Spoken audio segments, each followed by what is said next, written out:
Hello parents, welcome to Defense Warriors online learning platform. Today I am here with most important questions of polity और हम इस session में polity के जो constitutional amendments हुए हैं लाइक कि जो इम्पोर्टेंट कॉन्स्टिट्यूशनल अमेंडमेंट्स हुए हैं आज तक के हम उनके बारे में डिस्कस करेंगे, उनके बारे में क्वेश्चंस देखेंगे. So moving to our first question, that is which article of the Indian Constitution deals with constitutional amendments? Options are Article 356, Article 352, Article 368, Article 360. So हम पहले ऑप्शंस देख लेते हैं. आर्टिकल 356 ये स्टेट इमरजेंसी और प्रेसिडेंट रूल से related है. And article 352 ये नेशनल इमरजेंसी से रिलेटेड है. एंड आर्टिकल 368 ये हमारा करेक्ट आंसर हो जाएगा क्योंकि इस आर्टिकल से हम कॉन्स्टिट्यूशन को अमेंड कर सकते हैं. एंड आर्टिकल 360 ये फाइनेंशियल इमरजेंसी से रिलेटेड है. सो हम आर्टिकल 368 के बारे में और डिटेल्स देख लेते हैं. सो आर्टिकल 368 जो है ये बात करता है कि कॉन्स्टिट्यूशन का कोई भी पार्ट जो है हम अमेंड कर सकते हैं including the fundamental rights but without affecting the basic structure और डॉक्ट्राइन. बेसिक स्ट्रक्चर डॉक्ट्राइन जो है ये केशवानंद भारती केस हुआ था 1973 में. इसके बाद ये बेसिक स्ट्रक्चर डॉक्ट्राइन जो है इंडियन कॉन्स्टिट्यूशन में इंडक्ट करी गई, मतलब इंडियन कॉन्स्टिट्यूशन से रिलेटेड ये इंडक्ट करी गई जिसके हिसाब से हम कॉन्स्टिट्यूशन में अमेंड कर सकते हैं इंक्लूडिंग द फंडामेंटल राइट्स, पर इसका बेसिक स्ट्रक्चर जो है वो उसका चेंज नहीं होना चाहिए.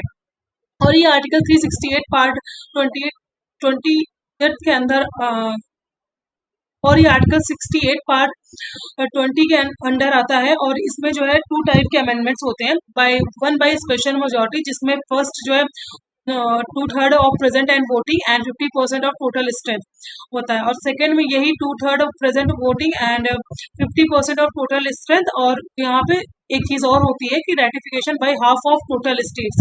तो इन दोनों प्रोसेस के थ्रू कॉन्स्टिट्यूशन में अमेंडमेंट्स होते हैं. और ये लास्ट वाला ये तब होता है जब फेडरल स्ट्रक्चर जो है कॉन्स्टिट्यूशन का चेंज हो रहा है, तब स्टेट का जो है रेटिफिकेशन इम्पोर्टेंट होता है. सो लास्ट क्वेश्चन ये था कि 368 आर्टिकल्स के थ्रू हम कॉन्स्टिट्यूशन को अमेंड कर सकते हैं. Moving to next question, that is the president's assent to constitutional amendment bill was made compulsory through which constitutional amendment act. तो हम इसके बारे में इसका करेक्ट ऑप्शन है, पहले ऑप्शन देख लेते हैं. First amendment, 11th amendment, 13th amendment and 24th amendment. So 24th amendment इसका करेक्ट आंसर है. 24th अमेंडमेंट एक्ट जो है ये कंपलसरी करता है कि हम कॉन्स्टिट्यूशन को मतलब कॉन्स्टिट्यूशनल अमेंडमेंट बिल है तो उसके लिए प्रेसिडेंट को अपना एसेंट देना कंपलसरी है. इसके बारे में और देख लेते हैं कि 24th अमेंडमेंट में और क्या क्या था. तो ये this amendment affirm the power of parliament to amend any part of the constitution including fundamental rights by amending article 13 and 360. this is important. Parliament जो है कोई भी पार्ट जो अमेंड कर सकता है और including fundamental rights but by amending article 13 and 368. and it made compulsory for the president to give his assent to constitutional amendment bill. बाद में केशवानंद भारती केस के बाद हो गया कि हम बेसिक स्ट्रक्चर को अमेंड नहीं कर सकते for this. And other options थे कि फर्स्ट अमेंडमेंट क्या था, तो फर्स्ट अमेंडमेंट के थ्रू 9th शेड्यूल ऐड किया गया जो लैंड रिफॉर्म से रिलेटेड है. एंड एक और ऑप्शन में 11th अमेंडमेंट था जिसमें जो है वाइस प्रेसिडेंट के इलेक्शन के प्रोसेस को चेंज किया गया था. एंड 13 अमेंडमेंट एक्ट जो है ये नागालैंड से रिलेटेड है. नागालैंड को स्टेट का जो है स्टेटस जो है इस अमेंडमेंट एक्ट के थ्रू दिया गया था. Now moving to next question. Question है, with which of the following amendments the term secular was inserted in the preamble of the Indian Constitution? Options are 38 Amendment Act, 42nd, 49, 52nd. So इसका correct answer हो जाएगा 42nd Amendment Act. इसको हम mini constitution भी बोलते हैं और ये इमरजेंसी के टाइम पे जो है ये अमेंडमेंट हुआ था. तो हम इसके बारे में और डिटेल्स देख लेते हैं. दिस अमेंडमेंट के थ्रू जो है 3 वर्ड ऐड किए गए थे, सोशलिस्ट, सेकुलर और integrity in the Indian constitution. और फंडामेंटल ड्यूटीज ऐड किए गए थे जो पार्ट 4th में है. और ये कौन सी कमेटी के बेसिस पे, सोरेंसिक कमेटी के रिकमेंडेशन पे ये ऐड किए गए थे. और इसमें जो है लोकसभा के टर्म को और स्टेट लेजिस्लेचर के टर्म को भी इंक्रीज किया गया था 5 से 6 साल 6 ईयर के लिए. और इसमें 3 न्यू डायरेक्टिव प्रिंसिपल्स ऐड करे गए थे. Equal justice and free legal aid, participation of workers in management and industries and protection of environment, forest and wildlife. So ये मेजर अमेंडमेंट्स हैं जो 42nd के अमेंडमेंट के थ्रू हुए थे और इसको हम मिनी कॉन्स्टिट्यूशन भी बोलते हैं। अब नेक्स्ट क्वेश्चन पे चलते हैं। Which constitutional amendment act reduce the age of voting from 21 years to 18 years? Options are 44, 61st, 31st and 65th। So इसका आंसर हो जाएगा 61st अमेंडमेंट एक्ट। इसके थ्रू जो है हम इंडिया ने वोटिंग एज चेंज किया था, पहले 21st थी, उसके बाद ये 18 हो गई इस अमेंडमेंट में। अब बाकी और ऑप्शंस के बारे में देख लेते हैं। तो हमने 61st का तो देख ही लिया, 21 से 18 हो जाता है। 65th जो है, इसमें जो है नेशनल कमीशन ऑफ SC/ST जो था, इसको मल्टी मेंबर बॉडी बनाई गई थी इस अमेंडमेंट के थ्रू। 31st अमेंडमेंट जो है, इससे जो है लोकसभा की सीट इंक्रीज करी गई थी 525 से 542। This is important. इस अमेंडमेंट के थ्रू सीट्स जो है लोकसभा की इंक्रीज करी गई। एंड 44th अमेंडमेंट जो है, इसने जो 42nd अमेंडमेंट हुआ था जिसे मिनी कॉन्स्टिट्यूशन कहते हैं, उसमें जो चेंजेस हुए थे उसको रिस्टोर किया था। जो पहले वाले चेंजेस थे उसको रिस्टोर कर दिया गया था। जैसे ओरिजिनल टर्म और कोरम, जो कोरम था लोकसभा को, उसको रिस्टोर किया गया था। इंटरनल डिस्टर्बेंस जो इमरजेंसी के लिए टर्म था, उसकी जगह पे आर्म्ड रिबेलियन करा गया। और प्रेसिडेंट जो है अगर इमरजेंसी डिक्लेयर कर रहा है तो वो तभी कर सकता है जब उसको रिटर्न रिकमेंडेशन मिला हो कैबिनेट से। This is important. पहले जो है ओरल एडवाइस पे भी कर दिया था, पर अब जो है return recommendation of cabinet is necessary.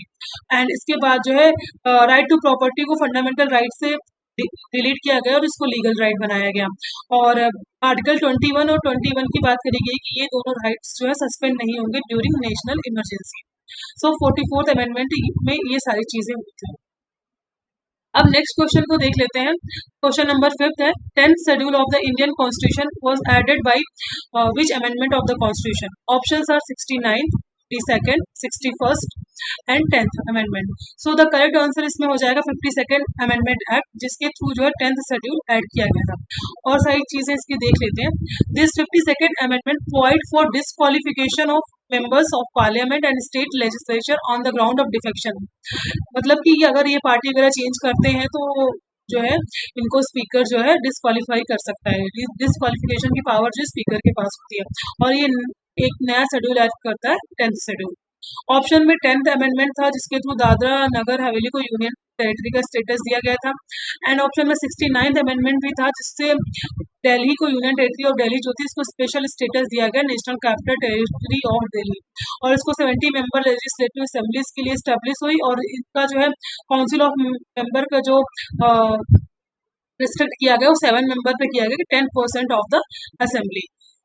और नॉर्मली जो है लोकसभा में जो है ये 15% है, बट दिल्ली के लिए ये 7%, सॉरी 10% किया गया, 7 मेंबर काउंसिल ऑफ मिनिस्टर्स।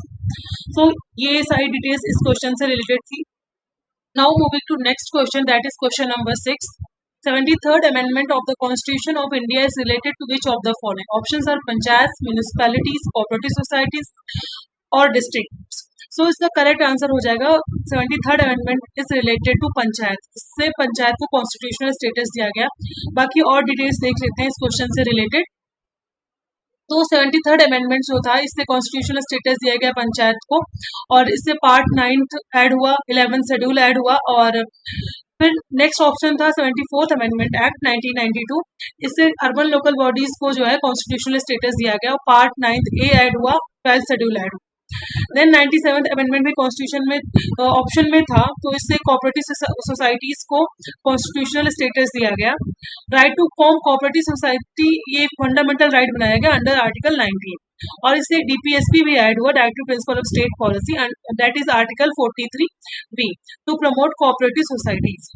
और एक न्यू पार्ट ऐड हुआ, that is part 9th। So ये सारी डिटेल्स थी इस क्वेश्चन से related about panchayat, municipalities and cooperative societies. Now moving to question number 7, that is under which constitutional amendment act these languages, 4 languages, Bodo, Dogri, Maithili and Santhali are added in the 8th schedule of the Indian Constitution. Options are 21st, 71st, 92nd and 97th। तो 8th schedule जो है ये official languages जो Indian languages है 22 उनसे deal करता है। Originally constitution में सिर्फ जब कॉन्स्टिट्यूशन बना था तो उस टाइम पे 14 लैंग्वेजेस थे। उसके बाद जो है अब तक जो है कुछ अमेंडमेंट्स हुए थे तो 23 लैंग्वेजेस, सॉरी 22 लैंग्वेजेस हो गए हैं। बाकी अब डिटेल्स देख लेते हैं। तो 21st अमेंडमेंट जो है उससे सिंधी लैंग्वेज को ऐड हुआ, तो 14 से जो है 15 हो गए यहाँ पे। और फिर 71st अमेंडमेंट हुआ 1992 में, जिससे कोंकणी, मणिपुरी, नेपाली ये तीनों लैंग्वेज में, तो अब नंबर हो गया इस 1992 में 18 हो गए ऑफिशियल। 8 शेड्यूल में जो लैंग्वेजेस के नंबर थे वो 18 हो गए। फिर 92nd अमेंडमेंट हुआ 2003 में, जिसमें बोडो, डोगरी, मैथिली एंड संथाली ऐड करे गए, जिससे नंबर जो है प्रेजेंट पे जो नंबर है 22 उस पे आ गया। सो लास्ट क्वेश्चन का करेक्ट आंसर हो जाएगा 92nd अमेंडमेंट। इसके थ्रू जो है ये 4 लैंग्वेजेस ऐड करी गई थी 8th schedule. Now moving to next question, which amendment act makes the right to education the fundamental right to all the children under the age of 6 to 14 years by inserting article 21A of the constitution? तो इसके option है 89th, 86th, 100th amendment act and 91st amendment act. So correct इसका answer हो जाएगा option B. 86 amendment के through जो है ये प्रोविजन ऐड किया गया था एंड आर्टिकल 21A ऐड किया गया था। बाकी डिटेल्स देख लेते हैं। तो 86 अमेंडमेंट टॉक्स अबाउट कि एलिमेंट्री एजुकेशन जो है वो फंडामेंटल राइट है, कंपलसरी है 6 से 14 ईयर्स के बच्चों के लिए। और इससे एक फंडामेंटल ड्यूटी ऐड करेगी कि पेरेंट्स का जो है, तो पेरेंट्स और गार्जियन जो उनकी ये मतलब ये ड्यूटी है, कंपल्सरी है कि वो अपने जो बच्चे हैं 6 से 14 ईयर्स के बीच में उनको एजुकेशन स्कूल भेजें, उनको एजुकेशन प्रोवाइड कराएं। ऑप्शन में 89 अमेंडमेंट था, जिससे जो है national commission for schedule caste और शेड्यूल ट्राइब जो था उसको बाइफरकेट करके 2 कमीशन में डिवाइड करा गया। एक national commission for schedule caste जो आर्टिकल 338 के अंदर आता है, दूसरा national commission for schedule tribe article 338, ये 89 अमेंडमेंट के थ्रू। नेक्स्ट ऑप्शन था 91st अमेंडमेंट, जिससे काउंसिल ऑफ मिनिस्टर का जो साइज है उसको रिस्ट्रिक्ट किया गया 15% of the strength of the house, जिससे जो है एंटी डिफेक्शन लॉ को भी स्ट्रेंथन। नाउ 100 अमेंडमेंट भी था, तो ये जो है land border agreement of India and Bangladesh से रिलेटेड है। ये एग्रीमेंट साइन हुआ था और इससे ये आर्टिकल कॉन्स्टिट्यूशनल अमेंडमेंट एक्ट इसी से रिलेटेड। तो moving to next question, that is match the following amendment acts with their references. पहला है 102 अमेंडमेंट एक्ट, तो ये रिलेटेड है constitutional status to national commission for backward classes. 101st amendment act जो 2017 का था, इससे जीएसटी को इंट्रोड्यूस किया गया था।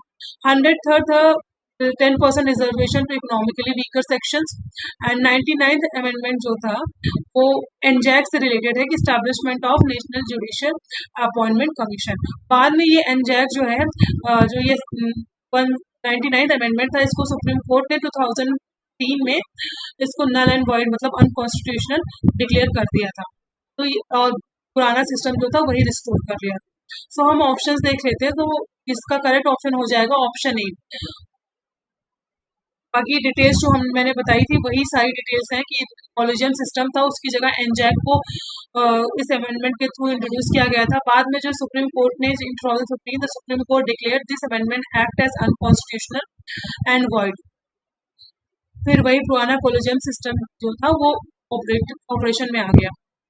नाउ 101st जीएसटी से रिलेटेड है, 102 ये national commission for backward classes से, 103 10% reservation for economically weaker section of citizens, और 104th अमेंडमेंट भी है, तो ये SC/ST के लिए हर 10 साल में रिजर्वेशन एक्सटेंड किया जाता है। तो इस बार जो है 104 अमेंडमेंट के थ्रू इनका रिजर्वेशन 10 ईयर्स के लिए एक्सटेंड होता है। Now moving to next question, that is our last question कि 36th अमेंडमेंट जो है इंडियन कॉन्स्टिट्यूशन का वो किस स्टेट से रिलेटेड है। Option are Sikkim, Nagaland, Goa, Manipur. तो करेक्ट आंसर हो जाएगा सिक्किम। सिक्किम को इस आर्टिकल से जो है फुल फ्लेज्ड स्टेट का स्टेटस मिला, और 35 जो अमेंडमेंट था 35th, तो इसके थ्रू जो है इसको सिक्किम को एसोसिएट स्टेट बनाया गया था।